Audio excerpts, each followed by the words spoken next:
Assalamualaikum warahmatullahi wabarakatuh. Alhamdulillah, kembali lagi bersama kita di channel Pangeran Cahaya. Saudara-saudaraku yang dirahmati Allah Subhanahu wa taala, kali ini kita akan membahas tentang judulnya yang luar biasa. Jangan menyalahkan ma'rifat dengan semua permasalahan yang ada padamu. Jadi begini, saudara. Setiap individu manusia yang terlahir dari zaman Nabi Adam alaihissalam sampai sekarang, bahkan sampai manusia terakhir, semua diberi ujian-ujian, semua diberi kesusahan-kesusahan, kegembiraan-kegembiraan, dan ujian itu akan terus berlangsung sampai ajal menjemput. Jadi setiap orang mempunyai masalah, setiap orang mempunyai ujian-ujian yang ada. Tapi bagaimana orang-orang yang terselesaikan masalahnya dengan tenang, dengan jalan yang lurus, dengan dia tetap tidak lari kesadarannya daripada keakuan makhluk-makhluk yang ada atau berbekas kepada makhluk, maka itulah orang-orang yang disebut dengan khalifah-khalifah Allah. Memang secara hakikatnya semua manusia, bahkan baik ataupun buruk perilakunya, itu semua adalah khalifah. Secara hakikatnya itu semua adalah utusan Allah, itu semua adalah Nur Muhammad, tiada lain daripada Nur Muhammad. Namun Nur Muhammadnya itu tidur, belum terkoneksi dengan Nur Muhammad itu sendiri. Jadi seseorang ketika belum berkoneksi, belum terkoneksi jiwanya belum terkoneksi dengan kesadaran Nur Muhammad, dengan guru sejatinya, maka dia akan terus-terus terpaku kepada keakuan makhluk dirinya, keakuan pada jiwanya, yang jiwa ini keakuannya ada pada jasad, batang tubuh. Jadi ketika dia berprofesi sebagai bos di kantoran, maka ketika ada masalah di bawahannya, maka ketika bawahannya berbuat masalah, pandangannya itu ke perbuatan bawahannya itu. Padahal sudah belajar tauhidul af'al. Nah, maksudnya begini, ketika menyelesaikan permasalahan yang ada, goncangan apapun itu yang bertubi-tubi, boleh kita menyelesaikan, boleh dengan nada yang membuat untuk kelihatannya orang tinggi supaya tegas dan sebagainya, tidak masalah. Yang penting jangan pandangan hati kita tembus ke dalam, ke hati yang paling dalam itu, meyakini bahwa itu ada perbuatan daripada bawahan kita. Misalnya kita jadi bos, jangan semua pandangan itu syuhud, betul-betul pandangan kepada afal Allah di dalam hati yang paling dalam, di dalam sir itu. Jangan meyakini ada perbuatan padanya, tidak berbekas sama sekali, tidak ada bekas. Namun ketika seseorang dikatakan bertauhidul af'al, nah, itu dalam pandangan sirnya betul-betul tauhidul af'al, meyakini semua perbuatan daripada Allah, dan perbuatan Allah menjadikan ilmu syariat, hukum-hukum ini yang ada dengan diikuti itu. Itulah namanya la haula wala quwwata illa billah juga. Artinya tunduk dan patuh kepada perintah-perintah Allah melalui rasul-rasulnya, melalui utusan-utusannya. Sekarang tidak ada lagi nabi, tidak ada lagi rasul. Nah, ada kitab yang dibawanya Al-Quran, ada sunnah-sunnah, hadis-hadisnya, ada pendapat-pendapat ulama yang diambil daripada pendapatnya para guru-gurunya sampai kepada Rasulullah, ada kias-kiasan dan sebagainya. Nah, kemudian kita itu selalu terperdaya dengan seperti ini, pola pikir yang sangat kecil. Ketika kita masuk di dalam ilmu ma'rifat, maka kita akan dibanting-banting, sebanting-banting, tulang dibanting-banting. Nah, ini paham ini harus dibuang jauh-jauh. Begini, saudara, coba kita safari keliling, keliling ke tetangga kah atau ke saudara-saudara kita, tanya satu persatu, dengarkan permasalahan dia. Dengarkan semua. Dia orang yang tidak belajar ma'rifat misalnya, itu juga ujian hidupnya itu dibanting-banting, saudara. Mereka juga mengalami hal yang seperti kita alami, permasalahan yang seperti kita alami. Maka di mana ada orang, di mana dia masih ada hidup di situ, masih ada kehidupan pada dirinya, maka dia akan terus begitu. Itu memang hukum semesta. Itu memang hukum dunia, memang harus seperti itu. Namun ketika orang yang sudah terkoneksi dengan guru sejati atau sukma sejati kalau bahasa Jawanya, atau ke bahasa kita Nur Muhammad, nah, maka orang itu akan lebur keakuan dirinya kepada guru sejati, sehingga nafsnya itu terbimbing dengan guru sejati. Nah, guru sejati ini sifat Allah. Nah, sifat Allah itu otomatis lebur lagi kepada zat, karena sifat Allah itu kelakuan dari zat. Nah, hakikatnya zat itulah yang memberi arahan kepada si nafs jiwa-jiwa itu, sehingga jiwanya bisa tenang, sehingga meskipun ditempa musibah yang orang anggap itu adalah musibah yang sangat besar dan sebagainya, dia biasa-biasa saja dalam pandangannya, karena keakuannya dia bukan lagi diakuan pada dirinya, diakuan makhluknya. Jadi ketika dia jadi bos, meskipun dia kaya, ketika dihina-hina orang di luar sana, di debat sana sini, dia santai-santai saja, karena keakuannya bukan keakuan bos. Dia keakuan dirinya itu tidak ada, yang ada hanya Allah. Jadi kalau yang ada hanya Allah, siapapun yang datang itu apalah Allah, siapapun yang ini, tapi ini dalam pandangan sir. Namun ketika melanggar syariat tetap dihukum, tetap kena hukum. Nah, seperti itu. Makanya Rasulullah SAW itu pernah menggambar begini di depan sahabat. Jadi baginda Nabi SAW menggambar begini, wahai sahabat-sahabatku, ini ibaratkan, nah, kotak ini adalah ajal atau batas waktu ketentuanmu di dunia ini. Kotak ini ajal manusia ini, kotak ini persegi 4 ini. Nah, kemudian ini garis lurus sampai melewati kotak ini adalah angan-angan manusia, angan-angan atau impian manusia. Ini terkadang impian kita itu melewati daripada batas ajal. Misal ini ajalnya 63 tahun atau 40 tahun. Nah, kita sekarang umur misalnya 27 tahun. Nah, kita ini terkadang kalau dari 27 ke 40 sudah 40 tahun. Nah, sementara batasnya ini cuma 40 tahun saja, tapi angan-angan kita ini sudah sampai ke 63. Padahal batasnya ini ajal kita sampai 40 saja. Nah, ini angan-angan kata Rasulullah. Angan-angan manusia itu jauh melambung daripada umurnya. Dia mau ini. Ketika dia sekolah, nah, dia mau sukses. Ketika dia sudah sukses, ada lagi masalah. Nah, masalahnya itu ini. Tuh, 2, 3, tak sampai di sini. Artinya dari sejak kita lahir, dari sejak itu balik sudah kita muncul kesadaran keakuan kita, ini punya masalah, ya. Selesai masalah ini, ada lagi timbul masalah ini. Sehebat-hebatnya kita menyelesaikan masalah dalam pandangan syariatnya, itu timbul lagi masalah ini. Ketika masalah satu ini habis, ada lagi masalah ini. Ketika ini, ada lagi ini.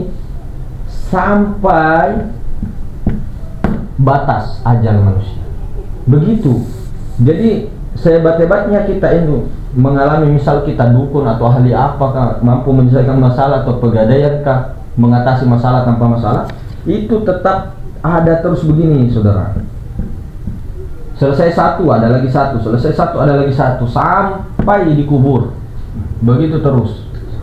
Tidak selesai. Kalau kita ini selesai masalah dengan saudara, kita menikah nanti, masalahnya sama istri. Tidak bermasalah sama istri, masalah dengan mertua. Tidak masalah dengan mertua, masalah dengan tetangga. Tidak masalah dengan tetangga, masalah dengan pekerjaan. Tidak masalah dengan pekerjaan, lahir anak, masalah pula dengan anak. Jadi semua hidup ini masalah. Ini kalau disyariatkan. Jadi jangan pernah kita mengatakan, menyalahkan ilmu ma'rifat. Nah, atau bersugesti, berkeyakinan begini. Ketika kita belajar ma'rifat, siap hidup kita dibanting. Emang kita hidup dibanting? Justru dengan adanya ilmu ma'rifat itu, jiwa itu bisa menjadi jiwa yang mutmainnah, jiwa yang tenang, supaya bagaimana bisa mengontrol ketika masalah itu datang. Jadi orang-orang makrifat dulu di makrifat, diakunya makrifat, bukan kepahaman makrifat ya, bukan hanya paham makrifat, tapi bukan hanya ilmu makrifat, tapi amal makrifat, duduk di akunya. Nah, akunya Allah itu. Maka ketika ada masalah, dia tidak lihat itu masalah, dia itu kenikmatan yang ada. Makanya disitulah kuncinya. Tapi kita ini baru belajar, nah, duduk di kajian tertentu, baca kitab dan sebagainya, tapi kita ini sudah merasa makrifat. Kita ini tanpa sadar kita sudah merasa makrifat, padahal kita ini baru belajar ke situ. Duduk di akunya Allah itu, akunya Rasulullah. Nah, kita ini masih di fase ini, tapi paham kita ini memang di sini, di zat akunya Allah. Memang kita tahu akunya Allah, tahu yang bernama Allah, tahu yang bernama Rasulullah, menyaksikan. Tapi akunya kita masih di sini. Angan-angan kita aja yang sampai ke situ. Nah, makanya ubah mindset, ubah sugesti, bahwa ketika kita belajar ma'rifat, kita dibanting. Tidak belajar ma'rifat pun tetap dibanting, bosku, saudaraku. Tetap. Di mana cari satu orang di dunia ini tidak punya masalah? Semua punya masalah. Orang buta masalah dengan kebutaannya, orang kaya masalah dengan utangnya. Tanya aja yang punya rumah tingkat 7 itu. Kalau tidak ada utangnya, masalah juga dengan kesehatannya. Kalau dia sehat, masalah juga, dia tidak bisa makan karena giginya sudah ompong. Macam-macam. Ada aja itu. Jadi kalau itu yang mau diikuti terus, habis umur kita. Kita tetap diakunya makhluk, meskipun paham di makrifat tinggi-tinggi, meskipun paham yang namanya Allah, Ahmad, Muhammad. Nah, tapi sudah suatu kesyukuran. Makanya dikatakan fa bi ayyi ala rabbikum tukadziban, 30 lebih disebutkan. Nah, bagaimana kita syukurkan terus, bagaimana kita itu justru bersyukurnya dengan adanya makrifat, ilmu makrifat. Dan kita jangan selalu ya mengatakan makrifat itu puncak. Jangan. Makrifat itu fondasi, puncaknya itu syariat. Oh, syariat itu, orang-orang syariat itu masih di kulit, orang-orang syariat itu masih di tataran syariat. Emangnya syariat makom? Emangnya toriko makom? Toriko hanya jalan. Emangnya toriko makom? Toriko itu jalan atau kendaraan? Kendaraan. Bukan kita berjalan dari syariat, toriko, hakikat, ma'rifat, semua ditinggal. Bukan, itu istilah saja. Istilah dalam ilmu rakam orang-orang tua dulu. Syariat, tarekat, hakikat, ma'rifat. Nah, kalau sudah ditinggal semua. Bukan begitu maksudnya meninggalkan tarekatnya, meninggalkan hakikatnya, meninggalkan syariatnya, bukan. Meninggalkan akunya itu seperti dalam berdoa juga begitu, dalam berniat juga begitu, nah, dalam berjalan juga begitu, dalam sholat juga begitu. Bukan meninggalkan ritualnya. Meninggalkan ritualnya ketika engkau berritual itu dalam keakuanmu, itu yang ditinggalkan. Nah, jadi seperti itu. Jangan menyalahkan. Kalau tidak tahu bertanya pada yang tahu. Siapa yang tahu? Yang maha tahu adalah Allah. Kemudian Allah mengutus Rasulullah SAW. Kemudian Rasulullah mengutus punya pewaris sahabat. Sahabat punya pewaris tabi'in. Kembali lagi ke tabi'in sampai kepada ulama Rasulul Anbiya. Tanya sama itu. Kalau langsung kepada Allah ya silakan. Kalau sudah dapat sir rabbaniyahnya, itu pun kalau sudah dapat sir rabbani harus juga ditakik. Jangan sampai kita ini bilang ini sir rabbaniyah, ini rasa Allah ini. Sembarang lagi. Ternyata rasa Allahnya itu melanggar syariat. Tidak ada rasa Allah yang melanggar syariat. Tidak pernah bertentangan hakikat, marifat, tarekat dengan syariat. Tidak pernah. Allah itu satu paket, memberikan itu syariatnya, tarekatnya, hakikatnya, marifat. Jadi ketika ada orang bermarifat, dia dengan sengaja menjual nama marifat, baru meninggalkan ilmu syariat, batal. Nah, jadi begini saudara, akidah kita di akhir zaman ini harus dikuatkan sekarang. dipegang juga akidah, syariat juga tetap digaungkan sebagai pengikut Rasulullah. Kita tidak mengatakan ini yang paling ini, enggak usah kita merasa benar. Mau itu keyakinannya apa, kita sama-sama, tapi masalah akidah ini jangan kita goyang. Karena suatu saat nanti pegang omongan kita 2030 ke atas itu munculnya tatanan banyak yang agama-agama baru, agama-agama yang menyimpang sangat jauh. Bahkan seluruh dunia ada satu sosok, dengar, ada satu sosok yang ingin membuat agama yang tidak pernah dicontohkan oleh Nabi, 124.000 Nabi itu. Baru dia ingin membuat semua masyarakat seluruh dunia itu tunduk kepada agama baru itu. Siapa orangnya kalau bukan si Dajjal, si mata satu. Mata satu itu maksudnya simbol ya, bukan berarti matanya satu. Hati-hati di zaman besok ini, di zaman ke akhir-akhirnya itu semakin lama itu ada nanti seperti itu. Jadi hati-hati, kita tidak berpegang dengan mengaku kita pengikut Rasulullah, tidak berpegang dengan akidah Ahlussunnah wal Jamaah, tidak berpegang dengan syariatullah, tidak berpegang dengan ulama-ulama yang jelas keselamatannya sudah kita lihat dan keberkahannya sudah kita lihat sampai sekarang. Keberkahannya kita ini mau ikut yang tidak atau belum terjamin itu. Siapa yang dijamin Allah dengan Rasulullah? Sahabat. Siapa setelah sahabat? Tabi'in. Itu kita jangan keluar dari garis ini. Secara syariatnya itu jalan yang lurus. Secara hakikatnya jangan keluar dari nur ilahi anta maksudinya itu loh. Lurus ke Allah. Jangan ke kanan ke kiri, jangan. Jangan kemana-mana.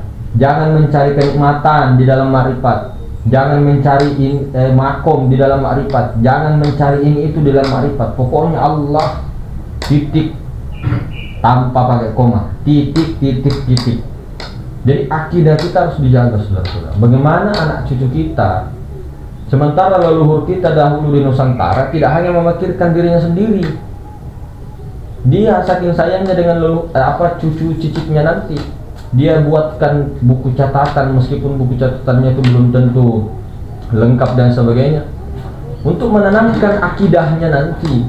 Karena semua para nabi itu diberi peringatan oleh Allah tentang bahaya fitnatul dajjal itu. Nah, orang itu mengatakan bahwa itu hanya sistem. Ya, sistemnya pasti ada sosoknya. Nah, dan banyak pengikutnya. Ya secara hakikat ya Dajjal kita tahu orang yang buta sebelah pandangan. Secara hakikat kita tahu Al-Mahdi orang yang diberi petunjuk. Jadi orang-orang yang diberi petunjuk pencerahan itu adalah Al-Mahdi, hakikat. Tapi ada syariatnya. Siapa yang bisa tafsirkan itu, hakikatkan daripada keturunan kandungku, daripada Sayyidatuna Fatimah? Nah, sementara yang kita tafsirkan hanya mengatakan Imam Mahdi itu, Dajjal itu, Nabi Isa itu sebenarnya bukan sosok, bukan syariat begitu, enggak. Nah, terus tafsirkanlah itu dari keturunan kandungku Sayyidatuna Fatimah, dari tulang sulbi pemuda Sayyidina Ali, tulang sulbi Sayyidina Ali dengan Sayyidatuna Fatimah. Begitu juga dengan si Dajjal. Ingat kata-kata Rasulullah mengatakan nanti Konstantinopel akan takluk di bawah kepemimpinan yang bernama Muhammad Al-Fatih, pemimpin yang sebaik-baik pemimpin dan pasukan sebaik-baik pasukan. Itu terjadi Pak setelah 700 tahun beliau berkalam seperti itu, bersabda seperti itu. Allah buktikan sabda baginda Nabi SAW itu dengan takluknya Konstantinopel di tangan Sultan Muhammad Al-Fatih. Begitu juga nanti. Jadi jangan kita betul-betul pegang. Jangan sampai kita mau terpengaruh dengan akidah-akidah yang baru. Ini bukan menyalahkan dan sebagainya, tidak. Kita ini kan mengaku pengikut Rasulullah. Masa mengikut Rasulullah keluar dari jalan Rasulullah? Jangan. Kita ikut yang ini aja lah, yang pertengahan-pertengahan. Jangan terlalu ke kanan, jangan terlalu ke kiri. Lurus saja terus. Ikut itu. Tiap hari kita baca Al-Fatihah. Ihdinas siratal mustaqim, tafsirannya ya kepada itu tadi yang kita sebutkan, ulama Rasulullah, Anbiya, tabi'in, sahabat, kepada Nabi. Itu saja yang ikuti. Selain daripada itu untuk akidah jangan. Kalau dunia terserah mau ikut siapa, mau ikut Cina kayak apa kayak terserah, tapi ini akidah. Nah itu kalau pemahaman kita. Kalau tidak mau ikut ataupun berbeda pendapat, selisih paham, ya tidak masalah.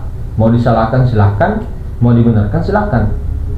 Karena pendapat itu ya belum tentu menurut saya pendapat antum benar, dan belum tentu menurut antum pendapat ana benar, kita benar. Nah, begitu saja. Jadi perbedaan adalah rahmat. Namun semua yang kita ini kan tadi tentang ininya dan itu dan sebagainya, itu permainan dunia. Artinya itu juga selalu dalam genggaman Allah dan sudah diatur oleh Allah Subhanahu wa taala. Namun secara ininya ada ikhtiar ini persiapan bagaimana akidah kita ini dijaga. Secara syariat kita yang menjaga, tapi Allah itu Al-Hafidh, Allah yang Maha menjaga. Nah, kelihatan kita yang berikhtiar, tapi kesadaran kita itu bukan akunya kita, bukan kitanya yang berikhtiar, tapi Allah. Jadi itu tadi, mudah-mudahan dengan konten kita kali ini tidak lagi kita banyak resah, gelisah, mengeluh dan sebagainya. Kita kembali kepada Allah, kembali ke keakuannya Rasulullah, keakuan Rasulullah menebur kepada keakuannya Allah, sehingga yang ada hanya Allah dan tidak terlihat adanya makhluk-makhluk dalam pandangan rahasia tentunya. Jadi seperti itu. Saya mohon pamit undur diri. Assalamualaikum warahmatullahi wabarakatuh.